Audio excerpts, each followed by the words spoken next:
সজীব ওয়াজেদ জয়, কেমন আছো তুমি বাবা? কতদিন পর তুমি ফোন করলা আমারে। হ্যাঁ, তোমার কি মা আছে এটা তোমার মনে পড়ে? হ্যাঁ, একটা বারও খোঁজ খবর নাও না যে তোমার মা কি খাইলো, কোথায় আছে, কই আছে? মা, এগুলা কথা বাদ দাও। একটা কথা তোমাকে ক্লিয়ার করে বলি আগে থেকেই। আজকে আমি সোশ্যাল মিডিয়ার মধ্যে একটা তোমার ভয়েস রেকর্ড দেখলাম ফোন আলাপের মাধ্যমে। এই কথাটা কি সত্য নাকি মিথ্যা? বাবা, কোনটা কোনটা? বাবা, আমার কোনো মানে ওই আর কি, আহ, মানে আমি কোনো ফোন রেকর্ড করি নাই, বুঝছো বাবা?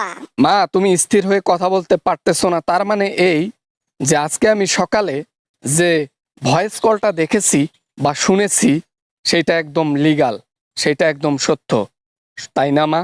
না মানে সেই সময় তো ওই জনগণের মানে চাপ ছিল, আর জনগণও আমাদের উপর হামলা করতেছিল, তাই ভাবছিলাম আর কি যে ওই মানে অর্ডারটা দিয়ে দেই, এই জন্য আর কি। তা কে জানতো যে রেকর্ড হবে?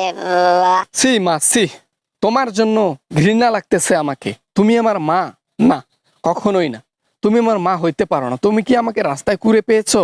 হ্যাঁ, তুমি আমার মা হইতে পারো না। এত জঘন্য তুমি। বাবা, আমার ক্ষমতা, আমার টাকা পয়সা সবকিছু আমাকে অন্ধ করে দিয়েছিল। আমি আসলে বুঝতে পারি নাই, এজন্য আমি সবকিছুর জন্য অর্ডার দিয়েছিলাম। এই কথাটা সত্য, কিন্তু হুট করে এটা কে প্রকাশ করলো জানি না। সরাসরি তুমি জনগণের উপর গুলি চালানোর জন্য কথা বলছিলা। সি সি সি সি সি মা, সি। এটা তোমার প্রাপ্য। তোমার যে ক্ষমতা হারাইছে এটা কম কিছু। জনগণ যেদিন তোমাকে ধরবে সেইটা হবে বেশি কিছু।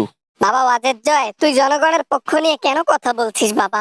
তুই তুই তুই তুই তোর মায়ের পক্ষ নিয়ে কথা বল।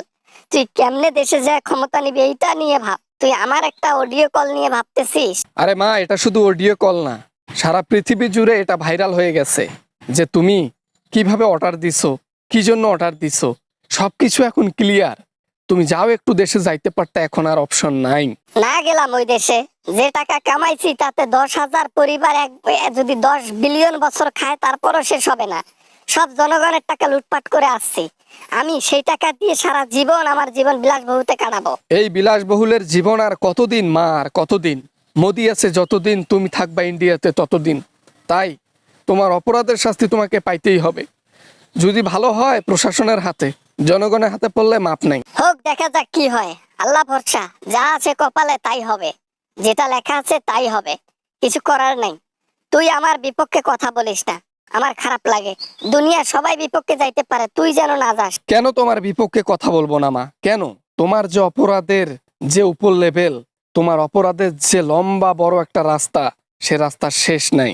আর এত বড় বড় অপরাধ যার কোনো শেষ নাই। তুমি সেই আন্দোলনের সময় সরাসরি জনগণকে মারার জন্য অর্ডার দিয়েছিলা। এইটা আজকে আমি যখন ভয়েস কলে শুনলাম, আমার শুনে তোমার প্রতি যে ঘৃণাটা জন্মাইছে, সারা জীবনও শেষ হবে না। এভাবে বলিস না বাবা, এভাবে বলিস না। তুই ছাড়া আমার কে আছে বল? তখন বুঝতে পারি নাই, এখন বুঝি। তখন টাকা আর ক্ষমতা টিকিয়ে রাখার জন্য সবকিছু করতে রাজি ছিলাম। তার পরিণামটা দেখছো কত ভয়াবহ। দেশে টিকতে পারছো? 1 সেকেন্ড টিকতে পারো নাই। সরকার পর্যন্ত হার মানে জনগণের কাছে, আর তুমি সেই জনগণকে মারার জন্য অর্ডার দিয়েছিলা। বোঝো ঠেলা, আরো বুঝবা দেরি আছে। আসসালামু আলাইকুম বন্ধুরা, আশা করি ভিডিওটা ভালো লেগেছে অ্যান্ড অনেক এনজয় করেছেন। যদি ভিডিওটা ভালো লাগে অবশ্যই একটা লাইক করবেন। এরকম হাসি এবং আমেজিং ভিডিও নিয়ে আমি সবসময় আপনাদের পাশে থাকি এবং ভিডিও আপনাদের হাসানোর জন্য আপলোড করে থাকি। যদি ভিডিও ভালো লাগে লাইক করবেন, বন্ধুদের সাথে শেয়ার করতে ভুলবেন না। দেখা হবে এরকম আমেজিং কোনো ভিডিওতে আবারও আপনাদের সঙ্গে। সবাই ভালো থাকবেন, সবাই সুস্থ থাকবেন। খোদা হাফেজ।